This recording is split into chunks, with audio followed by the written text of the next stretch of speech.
আসসালামু আলাইকুম। Hello viewers, আজ আমি আপনাদের মাঝে নিয়ে এসেছি একটি পেন কাট সালোয়ার কাটিং। সালোয়ারটা কিভাবে কাটিং করতে হয় তা আজ আপনাদেরকে আমি দেখিয়ে দেব। আগে দুপাট করে ভাজিয়ে নেবেন।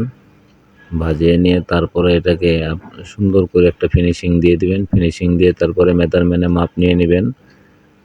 যদি আপনার মাপটা এখান থেকে কোমরের এখানে 15 ইঞ্চি রাখবেন, যার যেভাবে ইচ্ছে দিতে পারেন।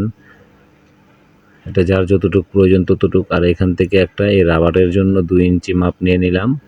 রাবারের জন্য 2 ইঞ্চি ছেড়ে এখানে 15 ইঞ্চি, আর এখান দিয়ে আপনার যে কলিটা হবে এই কলিটা হবে 3 ইঞ্চি। এটা আমার করার উদ্দেশ্য, মূল উদ্দেশ্য হলো যে কলিটা কিভাবে দিতে হয় সেটা আমি দেখিয়ে দেব। নিচে আপনার যে মাপটা আমি নিয়ে নিচ্ছি 6 ইঞ্চি, কিন্তু যার ততটুকু নিতে পারেন, কিন্তু সিলি করার জন্য 1 ইঞ্চি বেশি রাখতে হবে। 1 ইঞ্চি বেশি রেখে তারপরে স্কেলটা দিয়ে এইভাবে দাগিয়ে নেবেন। দাগিয়ে নিয়ে তারপরে এটা আপনারা মেজারমেন্ট করে নেবেন। মেজারমেন্ট করে নিয়ে তারপরে কলির জায়গাটুকু গ্যাপ রাখবেন।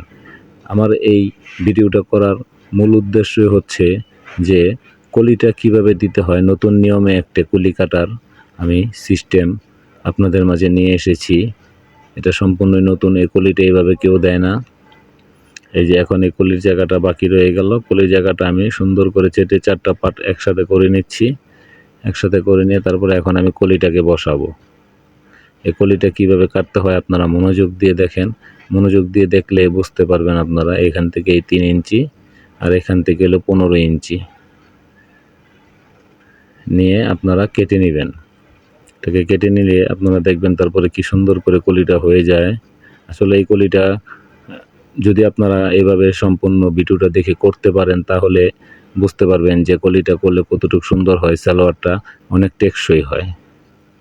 অনেকের এই কলির এখান দিয়ে সালোয়ারের শিলি ছুটে যায়, কিন্তু এটা যদি এই নিয়মে যদি কলিটা দিতে পারেন তাহলে আর এই সালোয়ারের শিলিটা ছুটবে না।